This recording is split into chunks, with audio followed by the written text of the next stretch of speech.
What does it take to perform at the highest level when the pressure is at its peak? This episode's guest has spent 15 years inside the locker rooms and training facilities of the world's most elite organizations. From the Boston Red Sox and Tampa Bay Rays to the Cleveland Browns, Houston Texans, Toronto Maple Leafs, and the PGA and LPGA Tours. He's trained Olympians, military personnel, and pro athletes across all levels. He's a TEDx speaker and the author of Parent Pep Talks. When it comes to mental performance, he's my go-to guru, and now I'm sharing his insight with you. I'm Cheyenne Woods, and this is Real Game Episode 6, Real Performance with Leadership Performance Advisor, Justin Sua. Justin, I'm so excited to have you here today. So happy to be here. Finally meeting We in did it. person. Yeah, it's so cool. I've gotten to know you over the years just from sports, and I remember when we first met, I was going through a difficult time on the LPGA and reached out to you. Yeah, it was so long ago. I can't remember. No, Yeah, I'm it trying to had to think. be Over probably a decade ago. 2017. Yeah, 20 probably. yeah, it Yeah, was probably a close to decade. 10 years. Over a decade ago. Now, in a previous life, I was known as a mental performance coach. But as my career slowly evolved and working with NFL athletes, NBA players, I ended up noticing that there was, in addition to mental skills, there were other elements that were involved. Their communication with the coach, their routines before the games and after the games. What do they do to recover when they get home? A lot of little things. And then at the end of the day, ended up realizing that a lot of them wanted to close the gap between where they are where they want to be. And I started focusing on their process. We hear in sports a lot like trust the process. It's hard to trust the process if you don't know your process. And so now my job is to support head coaches, major league managers, players to create a process, to work the process, and to trust the process, and to get really detailed on what that exactly means. Then you mentioned trust the process. It's one of those vague phrases that everybody says, but what does it even mean? Another one I wanted to ask you specifically about was people always say, be confident. People say, believe in yourself, like we've kind of said in the past, and affirmations. And how effective are those? Or is that just some BS that people like to say? It's funny. So I have a story. So what initially got me into mental skills was exactly what you said. Yeah. I was coaching the Little League team. They were 10 years old. And as in Little League, I'm the third base coach as well. And our hitters were hitting, and the parents were yelling out commands to their kids. Relax, be confident, focus. And it just dawned on me in that very moment. I thought to myself, it's interesting. You're telling your child to be confident, but have you taught your child the process on how to be confident? We're telling our kids to relax, but have you taught your children progressive muscle relaxation? Have you taught them how to breathe? Have you taught them the relationship between oxygenating the muscle and the brain and decision-making? Probably not. You're telling your child to have fun, but do they know what that actually means? And so I'm here having this conversation with myself, this light bulb moment, while our team is getting destroyed, by the way. And the game's over, and I gather the kids together, and we have our post-game kind of chalk talk. And I remember telling the kids, all right, kids, go get your parents and then come back. So the parents came back. Now I have the parents and the kids there. And I say, all right, kids, you're excused. I just want to talk to your moms and your dads. And that was the moment when I told them, I was in my early 20s. And I said, hey, moms and dads, I am getting my master's degree in performance psychology. I'm learning these tools that the best in the world use to help them be more confident and relaxed and focused. Can I teach you parents these tools so you can give your kids tactics in addition to these outcomes that you want? And they was like, yes, I want to do that. So I started teaching the parents, and that group of parents turned into more parents, until I just got into the business of supporting parents by teaching strategies. So going back to your question, I think while it is well-intentioned, yes, that's what we're missing, the how-tos. We're missing the tactical, because if somebody says, oh, he's just got to be more confident. Right. My question is how? Right. And then they pause, they're like, oh, prepare. Right. Okay, great. How so? Mm-hmm. What kind of preparation? Give me details. Yeah. And so that's what I'm in the business of.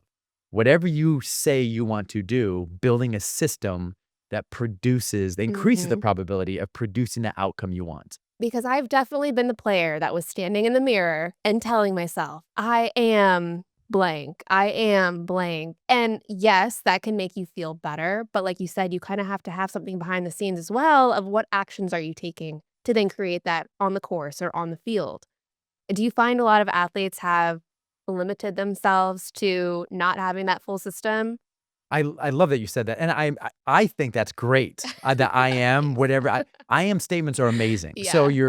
you're creating this identity, this Right. I am identity, which I think is so important. Yeah. And if anyone's listening to this, do that. I think that's a huge part of it.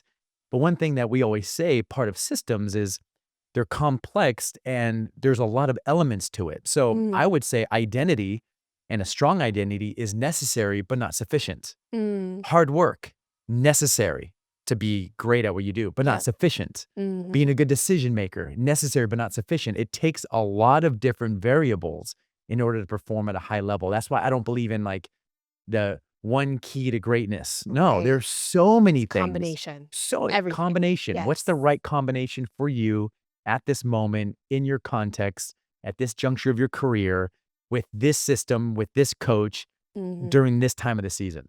And I'm sure an aspect of understanding yourself as well, because each system is so unique and individual. How do you know that as an athlete of what you need? Ugh. We always say one common thing is like, you can't change what you're not aware of. And Mm. so it starts with a high level of self-awareness. And it's the difference between feel and real. And to Mm. be able to sit down with someone and say, okay, let's be honest with yourself. If you really want to make the changes, it starts with pausing and saying, okay, where can I be honest? Not just with one's deficiencies, Mhm. but also honest with one's strengths. The one thing I've learned about elite athletes is they are harder on themselves than anybody else. Mm. Like they have a hard time even acknowledging what they're doing well because it's Yeah. like not good enough, not good enough.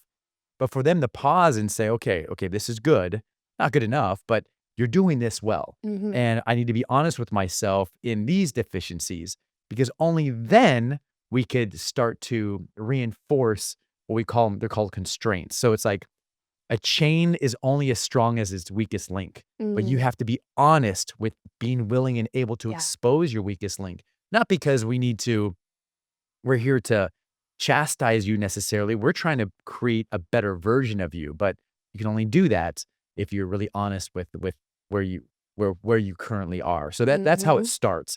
A lot of questions, a lot of Yeah. I often say like the people I work with, they don't need to be fixed. These are the best women and men in the world. They're the best in the world and they want to get better. And so Mhm. they want to build systems that improve their output even more. And it starts with accountability, starts with feedback, it starts with some hard conversations of realness. When does this actually start? As a parent, when can you start implementing these types of conversations or this type of awareness with your child or as a young athlete? When does it begin? Oh, that's a great question.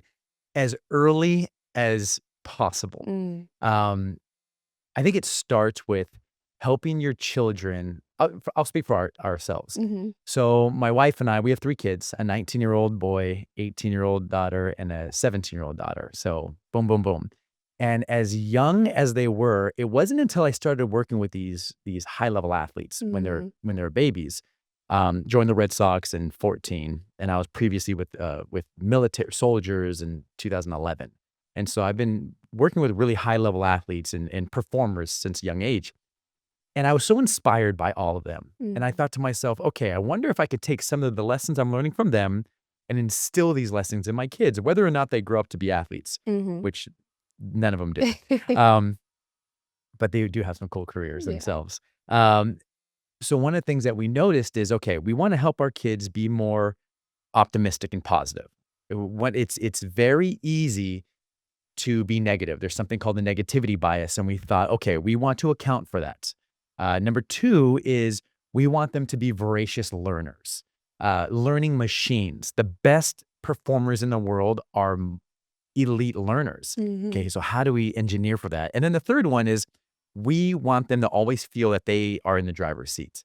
So the cliche phrase is to focus on what they can control. And so my wife and I thought, okay, how do we help our kids create that awareness on those three constructs or those three topics? And we decided we were going to do it in the form of the bedtime routine every night, since they can speak. And so we created a system. The system we created was, okay, part of their bedtime routine, when we tuck them into bed, we're going to ask them three questions. What was the best part about today? What did you learn today? And what are you going to do better tomorrow? This is as early as they can possibly speak. And we didn't judge their answers. We're like, we are not going to judge their answers.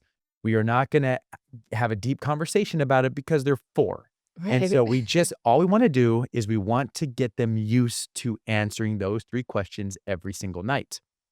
And as we did, we learned unbelievable things. It was asking our kids those questions where I learned about my son's first peck on the cheek when he was in 5th grade. That's where I learned that my daughter started to be very observant of her surroundings, just their answers at 5, 6, 7, 8 years old. They would come home from school in 3rd, 4th, 5th grade and be like, Daddy, can I share my answers to you? My best thing. I was like, no, it's for tonight. And so it leads to this principle. The things that you consistently tell your kids becomes the things that they consistently tell themselves. And the questions that you consistently ask your kids become the questions they consistently ask themselves. And so when you have young kids, and I think this isn't just for parenting, it can be for coaches, it can be for leaders. Can you get consistent with the things that you say and the questions you ask your people? Because those become the statements and the questions they ask themselves. And then develops into wherever they decide to take that. And on this show, we're focusing a lot on elite athletes and where that comes from, where they're learning that system and that mental strength that people love to say. Yes. How important is it to have that system, not only within yourself, but around you, of your support system? It's exactly right. A lot of us talk about like our mental routines, that our self-talk, which is necessary, but like we said earlier, not sufficient. Then you look at your outside group. Whenever an athlete calls me and he says, hey, I want to work together, let's do some process work.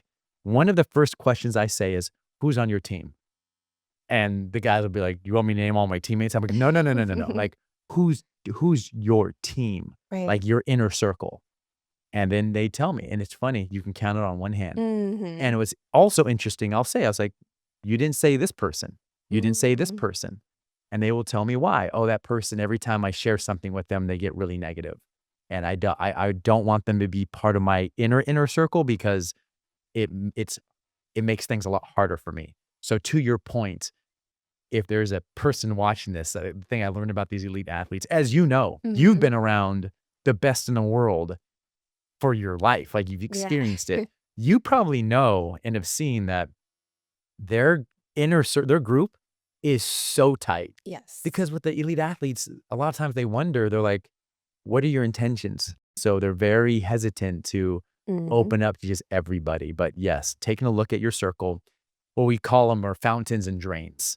Surrounding yourself with fountains. So fountains are people who are a fountain of a value that you need. So for example, if I were to ask you, do you know someone who just makes you laugh or smile? Like someone, okay, so if you want someone to put a smile on your face, you have a fountain of humor or joy. You're going to call or go to be around that person. You might have another fountain who is just a person, a peace. You're around them and they just radiate peace. You want to call and be around that person who is a fountain of peace. Right. There may be someone who's a fountain of critical thinking. They're the hole poker. They love you, they care about you, but they will push against ideas. Those are the people that you want to surround yourself with. And you want to avoid drains. Now, drains are people who make excuses, complain, point fingers. They have a problem for every solution. Now, I also want to say this. Whenever I share that with people or in groups, they'll be like, oh, this person's a drain or this person's a drain. It's not necessarily a label. A lot of times it's a state because sometimes I'm a drain. Like if I'm hangry, exactly. We're not here to point point fingers at people. We're here to But just to be say, aware. exactly Yeah. right. Exactly Okay. right. Yes. But yeah, your inner circle is huge. One thing that fascinates me most when talking about athletes or watching them as a fan or as a former athlete is how each individual athlete handles the biggest moments in their own way.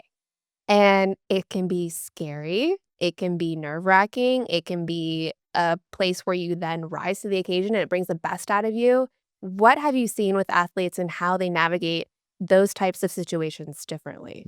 I'm actually curious for you, as you've had a lot of big moments. Yeah. How did you navigate the big moments? Man, I loved it. I mean, even just thinking about it and feeling that little butterfly sensation in your stomach, like, you thrive off of that, right? Like, that excitement is energizing.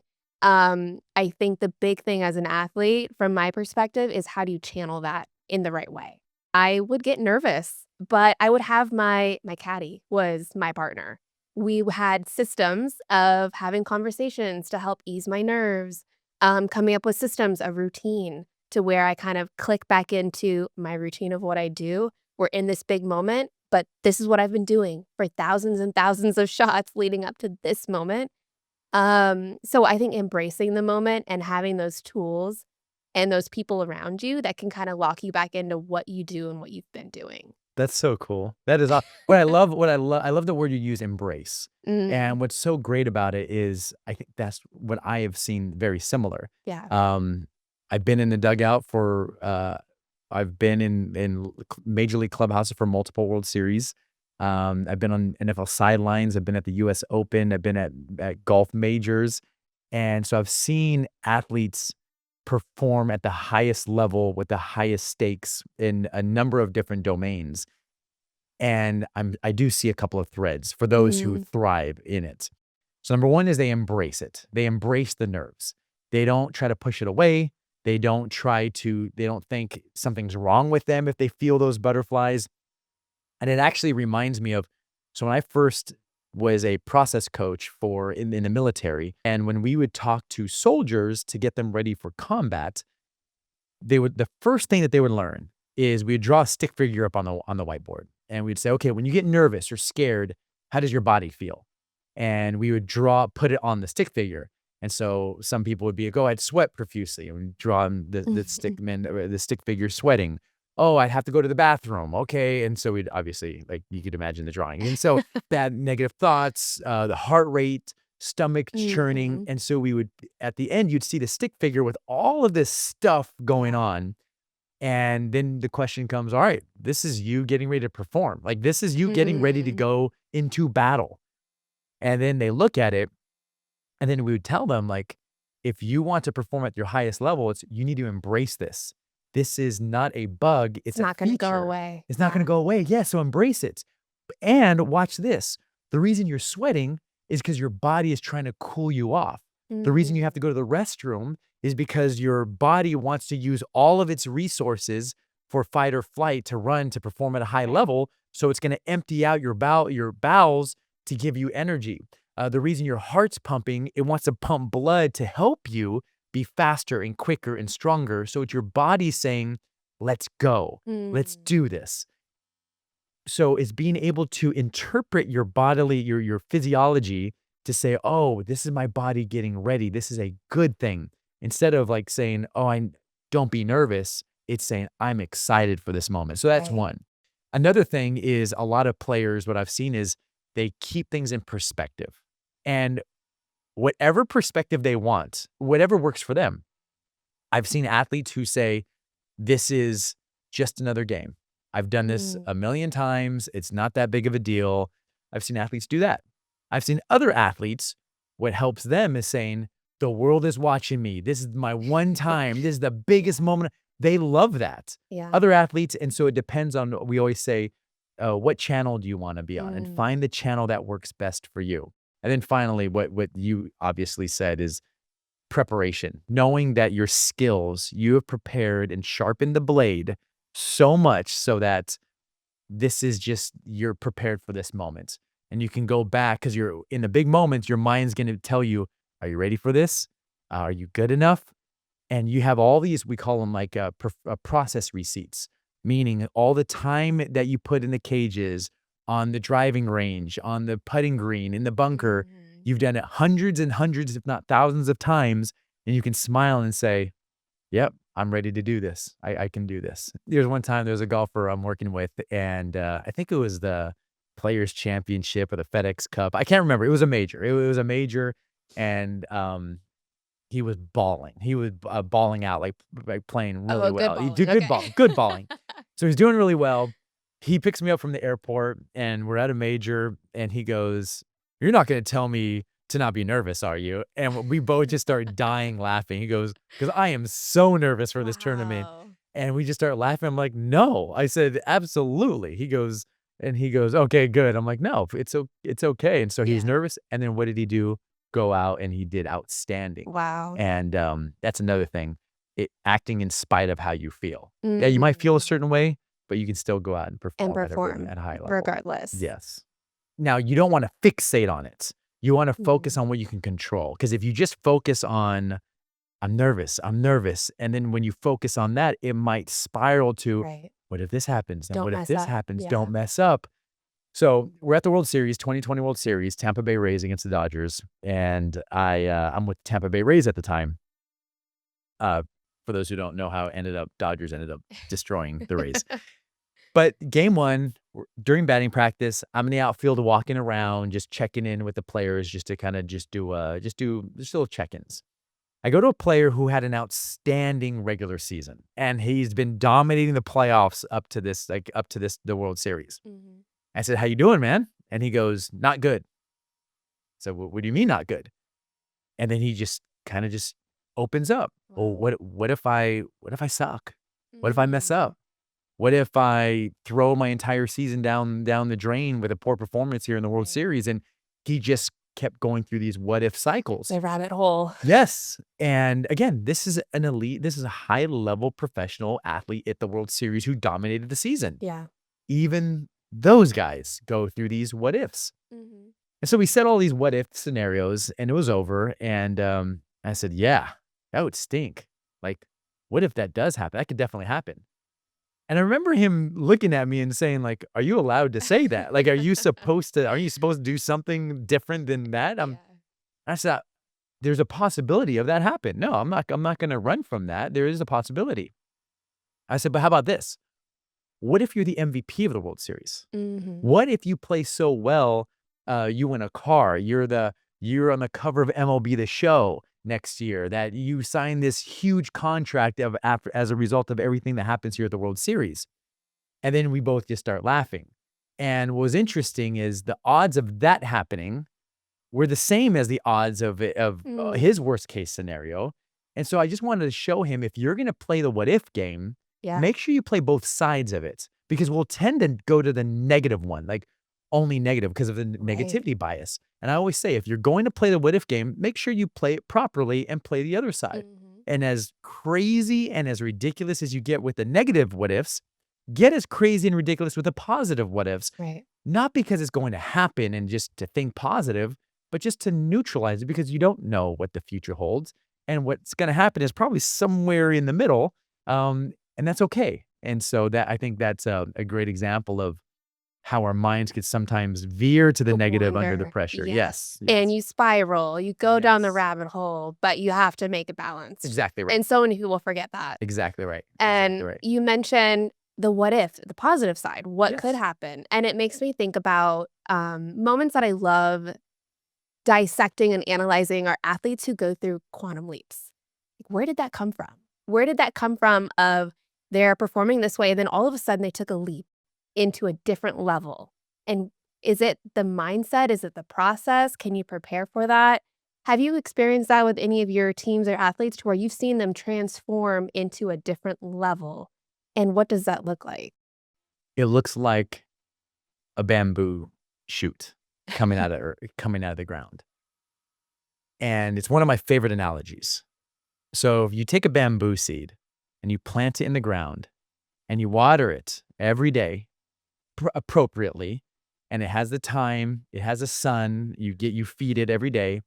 After 1 year of executing the process, that seed is going to grow 0 feet in 1 year. Mm. But you stick with it. And you do the same thing every day, year 2. And it's going to grow 0 feet after year 2. You keep doing it 0 feet after year 3. You keep doing it 0 feet after year 4. And then you start to doubt yourself. You're thinking, I'm working the process, I'm executing it, but I'm not seeing the results. And then, but you decide, I'm going to stick with it because I know that if I execute the process, that this bamboo seed the growth of the bamboo seed is a lagging indicator of my leading indicators. I'll tell you what that means here in a little bit. But if you kept watering the bamboo seed, in the 5th year, that seed is going to shoot up, that bamboo is going to grow 90 feet in the first 6 weeks of year 5. Now you might be saying, oh my gosh, it grew 90 feet in 6 weeks. No. It took 5 years of you working the process and trusting the process to finally see that. What we did not see is the intricate series, network of roots that was growing underground to prepare itself for the tremendous growth that was going to be visible to everybody else. That is what quantum leaps look like. Quantum leaps don't just happen. They happen because performance and results is a lagging indicator of inputs. So it's kind of like the best example I use is like working out.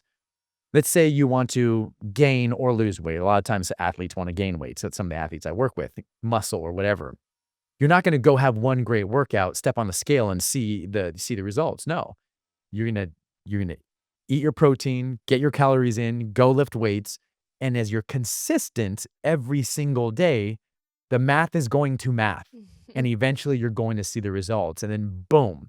But while you're not seeing results early on, it doesn't mean that your process isn't working. It just means that it's a lagging indicator. The results are going to come. And so that's why I love quantum leaps, because the world is like, oh my goodness, Out of nowhere. out of nowhere. And then that person, what nobody knows is all of the effort, all of the practice, all of the work, all of the changes to their systems they made early on for years working the system in the dark without seeing results. And then it started, the world got to see it. It looks like it was It overnight. looks like it was that. So somebody once said, it takes 10 years to be an overnight success. And so essentially it's like, stick with it. You just keep working. What might seem like a quantum leap, and mathematically it may be, it may be, but all of the leading indicators, or in other words, the things you can control that you're executing, watering the bamboo, that's what led to it. And the math ended up mathing. And you never know when that day or when that game could be. But as an athlete, how do you know to trust that system or that process? How do you stay patient? That's the number one question I get. That is literally the number one question. It's like, how do you know if this is the right system or the right process that's going to get you the results? You need to create little micro indicators of success, like that lead up. So I don't know. Let's say you want to shoot a certain score in golf, crack a certain number, break par. Let's say break par, and you just, what do I do to do that? And then you sit down. It would be myself, the golfer, the caddy, the swing coach, and we decide, the physio or whoever's on the team, and we talk about it. Okay, what needs to be true in order to do this? Okay, we need to do this. Okay, this on putting, this on the short game, this on the driver. Okay, maybe it's part fitness. Okay, maybe your brain starts to, like, some mental skill stuff. And then we identify. And then we say, okay, what are simple things that this golfer can practice in order to get better at these things? Okay, how do we know that thing is working? And so then after every tournament, after every practice session, then we measure something. We measure it. And then once you measure it, then you'll start to see little indicators. Maybe they go and they have a practice round. You're like, oh, that was actually a little bit better. Okay, great. There's something we're doing there. It's working. That it's working. But then once you see, like, you're going to have like little ups and downs, but once you see it start to plateau or go backwards, law of diminishing returns, go back to the system and you're like, okay, what is it? Maybe it's recovery. Maybe it's a swing. And you want to change one variable, not 5 variables, one variable, because if you change 5 and it improves, which one of the 5 was it? And so you want to go 1, and then, okay, and then you'll see, you want to always measure something, but also you got to give it room to breathe. I was Yeah, gonna you say, you how do got you it. not Yeah. become over Y analytical? And is this something that the athlete, the performer, is aware of, or is their team more so taking over in this creation of the system and managing? that player has to be aware of it. It has to be so stinking simple. Mm. So simple. I'll give you an example. I have a tennis player I'm working with right now, and there are he's working on his serve, he's working on his approach, he's working on his drop shots, he's working on his return, he's working on everything. And we decided that the one singular constraint, the one singular thing that we think he's struggling with that's impeding everything is his composure. Mm. That's the one thing. He needs to get better on all those things, and he's working on all those things. And so this is what we decided. We said, okay, at the end of every practice and round match he plays, he's going to send his team a score on a scale of 1 to 10. 10 being I was composed, 1 being I was not composed. And then we defined what does composed mean. We came up with a definition of it. And then his coach is also going to score him. Anyone who is there to witness it with their own eyes Mm. is also going to give a score. And so match is over, practice come, and all the scores come in. And then I put it on a graph. And then we get to see his graphs, what he thinks, what his coaches think. And then all of a sudden, excuse me, what we ended up noticing is at first he had huge peaks and valleys. Mm. And then we just try to find out what was it about this very low? What was it about the high that you were able to be composed? And we started to see patterns. Mm. Oh, how I prepared, how I slept the night before. We're like, oh, now all of a sudden the peaks and valleys start to level out. Mhm. And now he's way more consistent. His performance started to improve. Wow. We're like, interesting. Okay, great. What's the next singular system we can focus on? And so it's very simple. It sounds complicated. It is very complex. But when it comes to athletes, how simple can we make it down to Mhm. one singular data point that we could all measure together that the player thinks is important? The player has to have control over it because, as you know, these athletes, they need to be in control. You're not going to Right. come to an elite athlete and say, you need to work on this. They'll be like, even if they do, they'll be like, you don't tell me what to do. You have no idea Yeah, what you're talking exactly about. right. Exactly right. Yeah. Yeah. You talk to so many athletes in their most vulnerable states. In order to be better, you have to be, like you said, be self-aware. But Yeah. as a coach and as an inner circle person, how are you able to do that with an athlete? I don't know what would make someone trust me, like, or Mm. just trust anyone, but Right. I think I can reverse engineer some things. Like, you'd have to ask the athlete, Right. but I think it starts with coming with hands up saying, "You are the expert." Like, Mm. you, the player, I respect your experience and your expertise. You are the hero.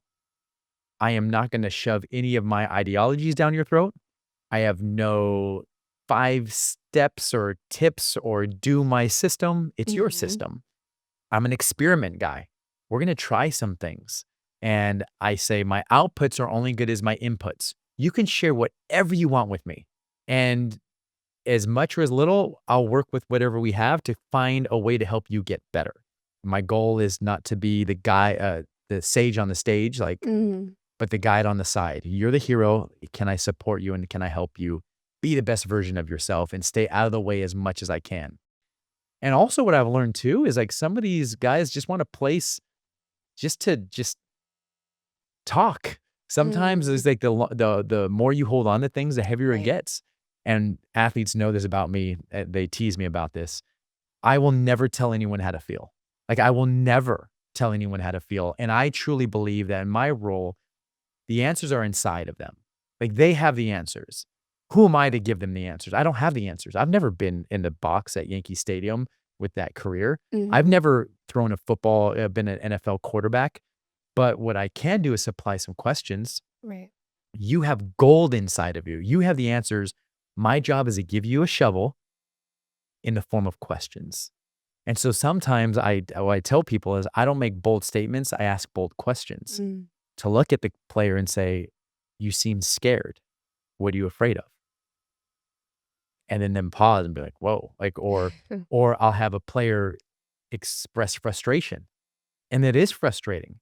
And then I'll ask a question, okay, given all of that circumstance, which is very hard, what are you going to do about it? Mhm. And then they just have a little shift in thought. It's like, oh, what am I going to do about it? Just get them to consider certain things. They'll have ideas on, I'm going to do this, and then I'll pressure test it. A player's like, oh, I'm going to go out there and I'm going to do this, this, and this. Well, what if you go out there and your opponent just dominates the first set? Literally comes out and is actually better than you. How are you going to respond? And then they think, oh, I'm going to respond like this and this and this. And so these certain questions that will require them to be great decision makers. And I just really just ask questions and in a non-judgmental way, because I don't have the answer either. Another thing I say is like, I want to have generative conversations, meaning that the answers are generated through conversation, not from either one of us. And so I don't have the answer. You don't have the answer. But maybe if we chat it out and talk and together we find the answer or some ideas together that you can use and go execute on. And then when our conversations are over, I'll say, okay, what was your favorite part about this conversation? I always ask it. And then they'll answer whatever they answer. And then I'll say, who said that in the conversation? And most of the time they'll say that they did. Right. Oh, I did. I said, exactly. You're the one who said that. That was your takeaway. I didn't say that. You said it. Right. And then the last question is, okay, based on this, what are you going to go do now? Do you need to have a hard conversation with your coach? Do you need to have a hard conversation with your significant other? I love that you always end with an action because, again, like as an athlete, you want to feel like you have that little bit of control of what I'm doing, where I'm going. And when you are in a slump or you are in a dark place, you need that action, something to look forward to hope for that change, to hope for things to turn around. How difficult is it when you're dealing with an athlete who's in a slump? And a lot of times we have blinders on, you're in the dark. How hard is it for an athlete or for you to work with an athlete and trying to have them see the light and see the other side? It happens all the time. If I always tell people, watch sports highlights. For every game-winning home run, for every game-winning touchdown, for every winner, there's someone who gave up that home run. There's someone who gave up that last point at the US Open. There's someone who got dunked on. It's like that person. That's the person I always look at and I always think about. Everyone's looking at the hero in the game.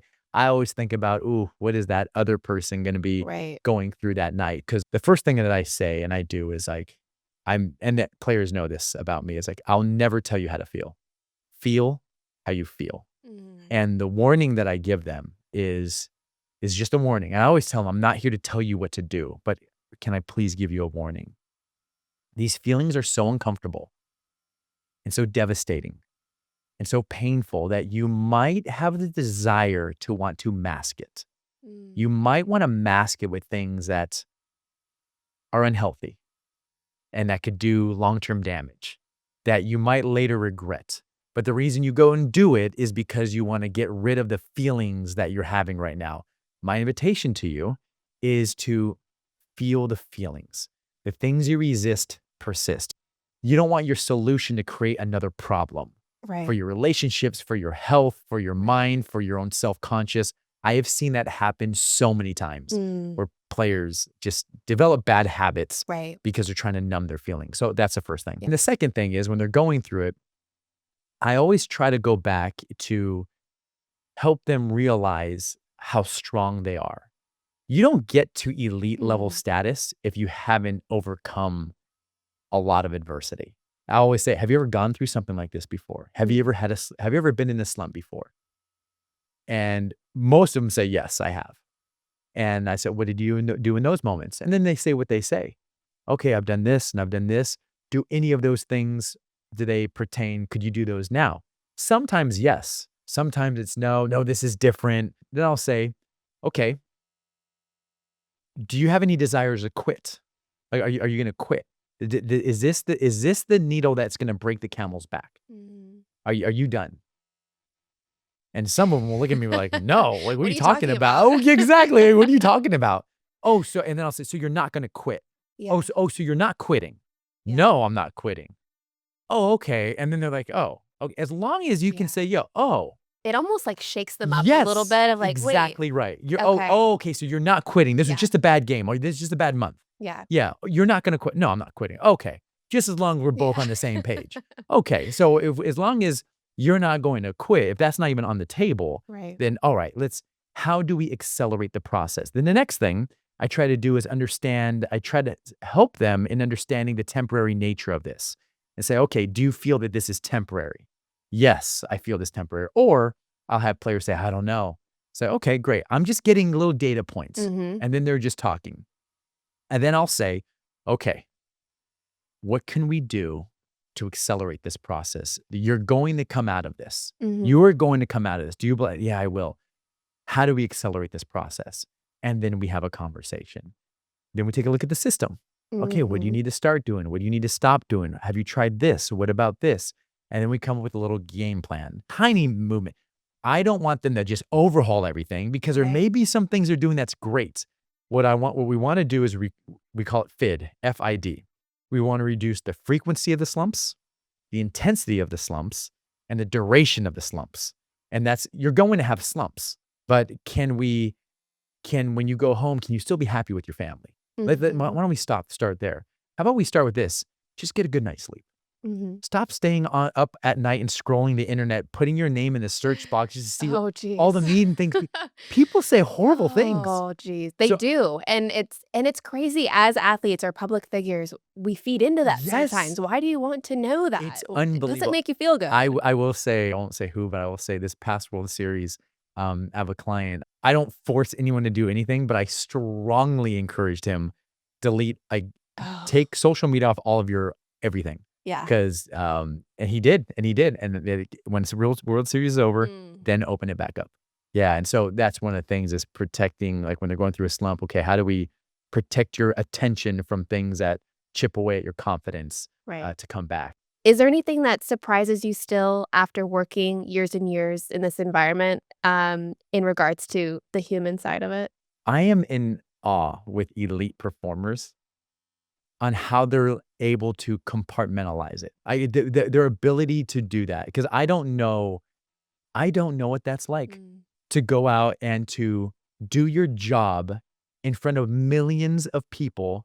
People are gambling on you. They're placing bets on how you perform in your job. Their paychecks, Their yes. paycheck. And then if you fail, it's blasted all over social media. I can't imagine like a regular person, like a normal job like myself, when I Mhm. mess up, like it to be blasted all Right. over the world and people to make fun of me. Like even still, like it's hard to believe. Mhm. Um, there's a time I'm eating lunch with a player and he goes, "Oh, I got something to show you, Justin." I was like, "Yeah."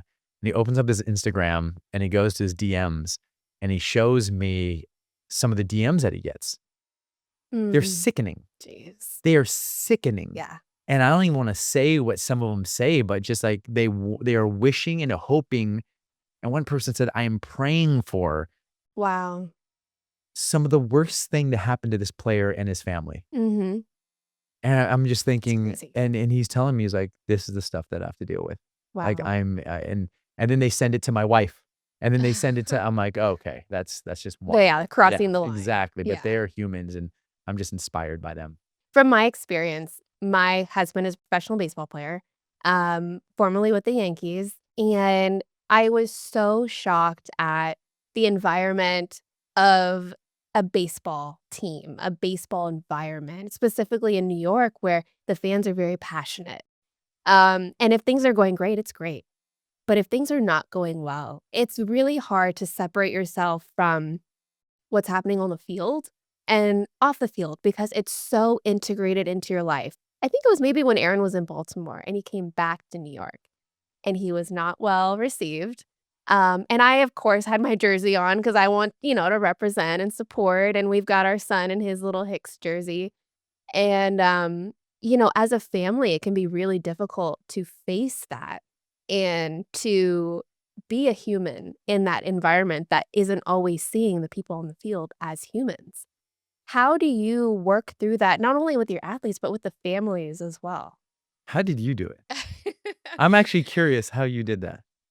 I just got really mad. Yeah, It's that's hard fair. not to just get so frustrated and mad at I remember Aaron had hit a home run when he came back, and, we have our jersey on, and I'm literally standing next to a guy who's saying so many negative things about my husband and the father of my children. I looked him in the eye and I showed him my jersey and our son. I'm like, "How can you say that to somebody?" He goes, "Oh, I'm so sorry. I didn't."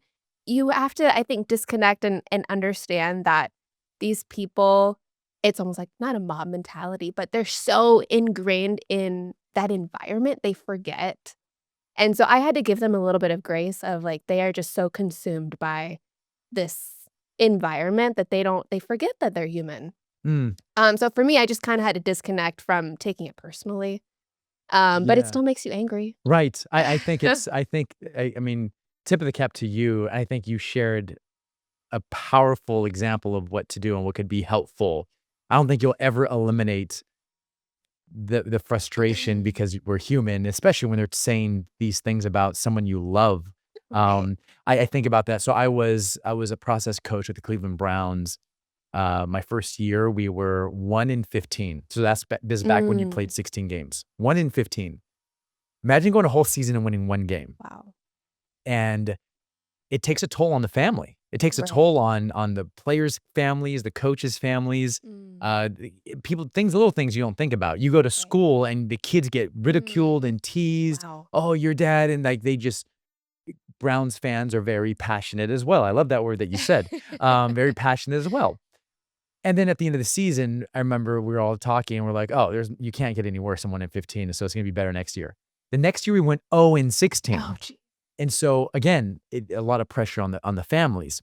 But then you hear these stories and, like, to your point, how do you support the families? I think what you just shared a powerful mental model, being able to separate what is the story you tell yourself about what everyone is saying about your family member.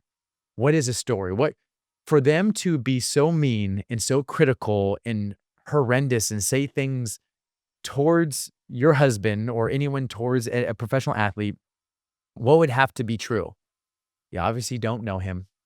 They Right. obviously are passionate about their sport. And the story that you tell yourself in order to not necessarily dampen, but to make it less painful because it's still Mhm. painful. And also, it's being able to tell your kids because your kids don't have the Right. cognitive brain power to, like, reason like you do. All Mhm. they see is like, "Wait, why is everyone booing my daddy?" Right. Like, that Oh, is that's so heartbreaking. heartbreaking. That is heartbreaking. Yeah.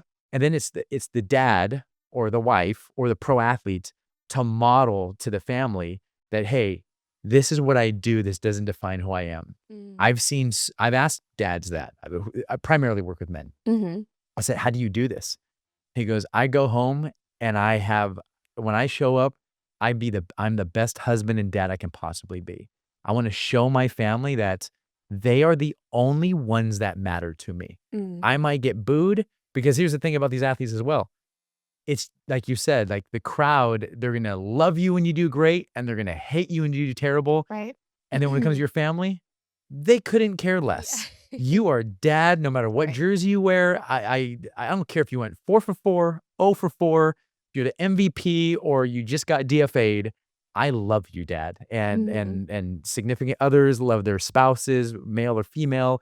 And so I think that right there is the most important thing is, like, the athlete to say having the strong structure, being able to separate, Mhm. really separate work from home. Easier said than done, especially when it Right. follows you.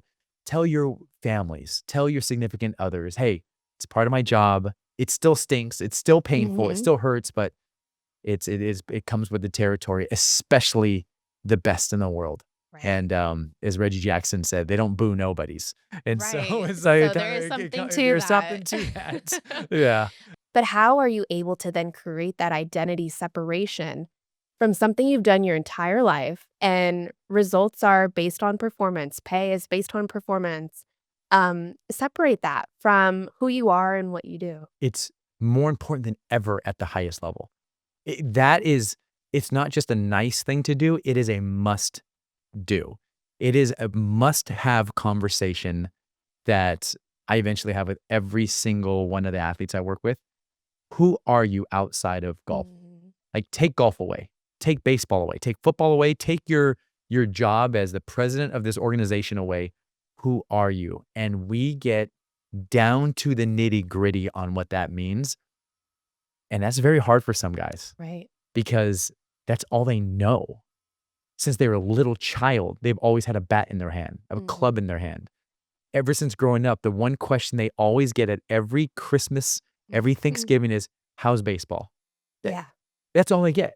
Right. And so it makes sense that that is like a huge part of their identity, but it's really helping them understand that you are more than this. And knowing that it is hard to create that separation, to have that identity outside of a sport, as a parent or as a young athlete, how can you continue working on that or start working on that so that you don't have to struggle with that when you're 30, 35 years old and don't know who you are, but only what it is to have a bat in your hand?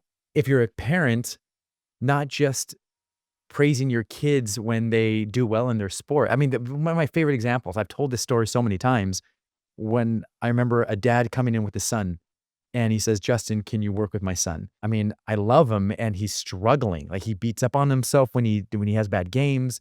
He cries in his room after. This is almost a high school senior. Wow. It is so hard on him. And he just gives me reason after reason after reason why I should work with the son. And then I go to the son. I said, what do you think about what your dad just said? And the son just is staring at his dad. And his dad's like, Justin asked you a question. And the son looks at his dad and he asks him, are you serious? And the dad goes, what are you talking about? He goes, are you serious with what you just said? He says, yeah, you try so hard and you're working, you're so hard on yourself. He goes, no, that you love me. Oh, jeez. And the dad goes, what are you talking about? He goes, I've never heard you say that. And the dad goes, of course I love you. And then the son goes, what a relief. And I said, what do you mean by that? He goes, here I am working my tail off because I think if I'm better at baseball, then my dad's going to love me more. Wow. And the dad goes, no, I love you regardless. And so I didn't end up working with the son because I think that That's what right they needed. there is exactly what they needed. And the son took a deep breath. He's like, oh my goodness, that's what I needed. So to answer your question, in a family dynamic setting is making your love for your child easy to detect outside of whatever sport that they're playing. And then as an athlete or as a coach, if you're a significant other of an elite athlete or whatever, is tapping into things outside of your sport. Learn how to fish, go play guitar, like do things outside of your sport just to help you realize that you are, in addition to being the best in the world at what you do, Right. there are other aspects to you that you love as well. I feel like it brings everything full circle of, yes, we're talking about winning championships and being an elite athlete, but there's so much more to that human side of an athlete that builds who you are, builds that foundation of why you do what you do, and loving yourself on and off despite your results. So I'm so happy we were able to bring that back to not only the athlete, but also the parents. Both of us as parents, you obviously have more experience than me, and I'm learning. So I appreciate you sharing all of this valuable information. Thank you And so I'm so happy we were able to finally connect. And Yeah, likewise. This is such a fun conversation. Thank you so much. Thank you, Justin. Thanks for Thank you. coming. Thank you for watching. We want you to be a part of the show. Every other week, we release special episodes built around what you're curious about and exploring in real time. Leave us a voicemail at speakpipe.com/realgame with your questions related to the show or topics you'd like us to dive into. And you might hear yourself on an episode. Connect with us on Instagram at Cheyenne_Woods. And if you're enjoying these conversations, share the podcast with someone else. We're here to grow together.